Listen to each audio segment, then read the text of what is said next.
मध्य प्रदेश के मुख्यमंत्री मोहन यादव भारतीय जनता पार्टी के कांके विधानसभा प्रत्याशी जीतू चरण राम के पक्ष में खलारी में चुनावी जनसभा को संबोधित किया।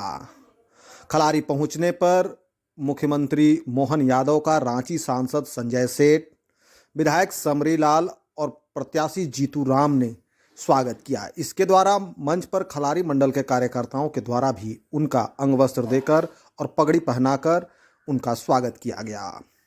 इस दौरान चुनावी सभा को संबोधित करते हुए मोहन यादव ने राज्य सरकार पर निशाना साधते हुए कांके विधानसभा से बीजेपी प्रत्याशी को जिताने की अपील की। जेपी नड्डा जिंदाबाद, जिंदाबाद, जिंदाबाद, जिंदाबाद, नरेंद्र मोदी जिंदाबाद, जिंदाबाद, जिंदाबाद, नरेंद्र मोदी जिंदाबाद। इधर देख के जीतू भैया, इधर देख के थोड़ा। खलारी का मंडल अध्यक्ष अनिल गंजू जी, शाखा पकड़ी पर अनिल गंजू जी, श्री सुशील अग्रवाल जी से निवेदन है कि आप अपने मुख्य अतिथि जी को श्रीमती सिमनी समाज जी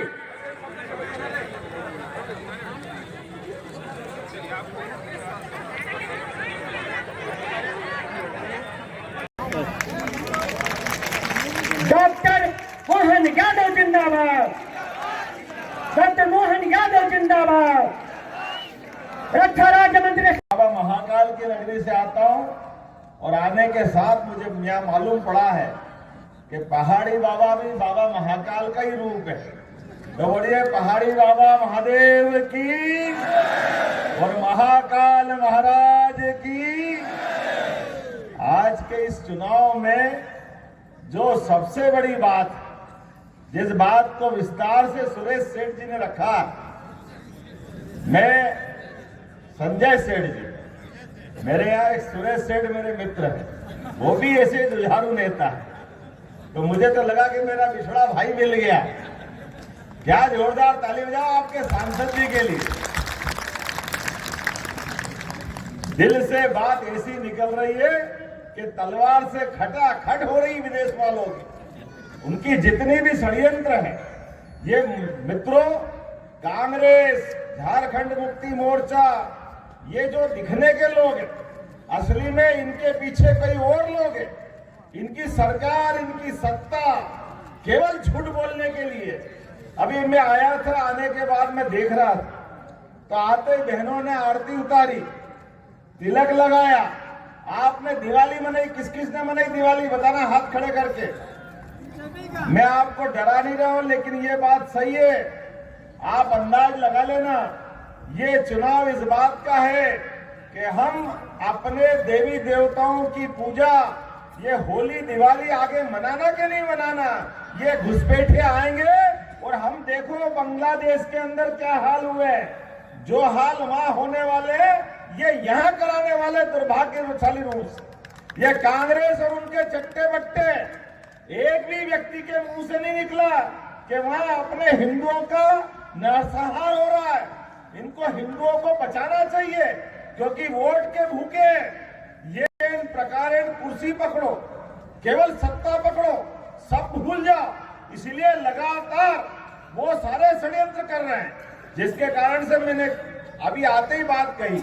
मैं बाबा महाकाल की नगरी से आता हूं। मैं आबादी का रेशो देखते देखते हेलीकॉप्टर में आ रहा था। आबादी का रेशो हमारे इस राज्य के अंदर 7% हिंदू कम हुए, अब 7% कम नहीं होते। और आदिवासी भाई बहन कहां 40-41% थे, वो 28% रह गए। अरे भैया, आबादी बढ़ रही है तो ये बढ़ना चाहिए कि नहीं बढ़ना चाहिए? ये लोग कहां गए? ये कहां इसलिए गए कि ये बाहर वालों को घुसेड़ते जा रहे हैं। लगातार बांग्लादेशी घुसपैठियों को ला ला करके ये न केवल आपके रोजगार पे कब्जा कर रहे हैं, आपकी दुकान पे कब्जा कर रहे हैं, आपके मकान पे कब्जा कर रहे हैं, ये लगातार आपके हक को मार रहे हैं और आपके आने वाले बाल बच्चों के लिए भी संकट खड़ा कर रहे हैं। मुझे इस बात को कहने में कोई गुरेज नहीं, जवाबदारी से कहना चाहूंगा। अरे भाई, आप इस प्रदेश के अंदर चुनाव लड़ना चाहते हो, कांग्रेस के लोग दिल्ली में चुनाव लड़ना चाहते थे, लेकिन इनके कर्मों के कारण से जनता ने इनको धता बताई है, क्योंकि इनकी भावना गलत। ये केवल वोट के लिए। अकेले जम्मू कश्मीर में 40,000 हत्याएं अगर हुई है, उसका पाप किसके माथे है? तो वो कांग्रेस के माथे है। हम सबके सामने ये रिकॉर्ड है। शंकराचार्य गुफा, अरे कश्मीर श्रृंग ऋषि की बड़ी पवित्र भूमि थी, लेकिन कांग्रेस के कुकर्मों के कारण से जो कश्मीर में हालत हुई है, वो कल झारखंड में होगी। ये झारखंड राज्य के लिए तो याद करो स्वर्गीय भारत रत्न अटल बिहारी वाजपेयी को। बोलिए अटल बिहारी वाजपेयी की। आप अंदाज लगा लो, हम रोज जयकारा लगाए तो भी कम है। झारखंड जैसे राज्य के लिए हमारी भारतीय जनता पार्टी ने तय किया कि ये राज्य अलग बनना चाहिए। बिहार के साथ जुड़ करके इस राज्य के लोगों की उन्नति नहीं हो रही। क्या नहीं है, भगवान भी तरसते। इतना सुंदर प्रदेश है, चारों तरफ से हरियाली, चारों तरफ से इसके क्षेत्र के अंदर अलग अलग प्रकार की खदानें, और तो और प्रकृति ने भी परमात्मा का कुछ ज्यादा ही आशीर्वाद दिया।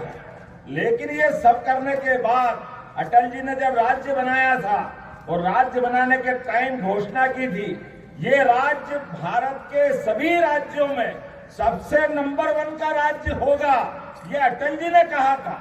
लेकिन ये बेईमान, अटल जी को भी मालूम नहीं था ये बेईमानों की सरकार आएगी। और कर्म कैसे? आपने कहा आलमगीर नोट गिर रहे हैं उसके घर में, समझ में नहीं आ रही कहाँ रख रहे हैं। ये बेईमानों की सरकार आ गई, जिनके पीए के पास भी ये 40-40 करोड़ रुपए निकल गए। सही बताओ, अगर 100 के नोट की अगर पूरी रेल भर दो तो रेल कम पड़ जाए। संजय जी गलत तो नहीं है? 350 करोड़ किसको कहते हैं?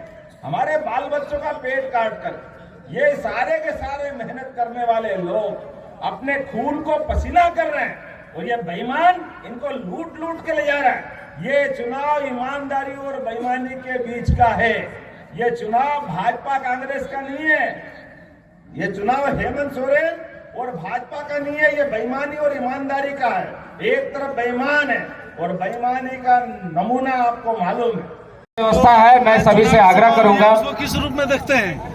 मैं बांग्लादेशी घुसपैठियों के खिलाफ चलाए जा रहे इस नैतिक आंदोलन में जनता से अपील करता हूं कि हमारे झारखंड के विकास के लिए आइए भारतीय जनता पार्टी के साथ जुड़िए। हमारे सभी विधानसभा के प्रभारी हमारे शशिभूषण भगत जी, और विकास की बड़ी संभावना झारखंड में है। झारखंड स्वाभाविक रूप से प्रकृति का एक साधन संपन्न परमात्मा के आशीर्वाद का प्रसाद रूप में है, और ये झारखंड पूरे देश का नंबर 1 राज्य बनने की क्षमता रखता है। लेकिन कुशल नेतृत्व की आवश्यकता है, ईमानदार पार्टी की जरूरत है, और भारतीय जनता पार्टी अपने नेताओं के साथ ही इस विजय अभियान में निकल पड़ी है। यशस्वी प्रधानमंत्री के नेतृत्व में डबल इंजन की सरकार चलेगी और भारी बहुमत से जीतेंगे और बांग्लादेशी घुसपैठियों को यहाँ से निकाल भाग। प्रधानमंत्री ने भी आज कहा है कि इंडिया गठबंधन वाले ये घुसपैठियों को साथ दे रहे हैं। सही बात है ना, बिल्कुल सही है। ये घुसपैठियों के कारण से तो संकट खड़ा हो रहा है। आप बताइए, दुनिया का कौन सा देश अपने घुसपैठियों, विदेशी घुसपैठियों को अपने देश में रखना चाहेगा? जहाँ शासन है, सुशासन है, जहाँ सरकार है, कोई भी सरकार विदेशियों को क्यों रखेगी? लेकिन वोट के भूखे होने के कारण से कांग्रेस और उनके गठबंधन के लोग ये विदेशी घुसपैठियों को घुसेड़ रहे हैं, जो अपने देशभक्तों के हक को मार रहे हैं, उनकी सभी प्रकार की संभावना को खत्म कर रहे हैं। तो हम सबका दायित्व तो बनता है कि विदेशी घुसपैठियों को बाहर करना चाहिए। पार्टी ने यूसीसी लागू करने को कहा है।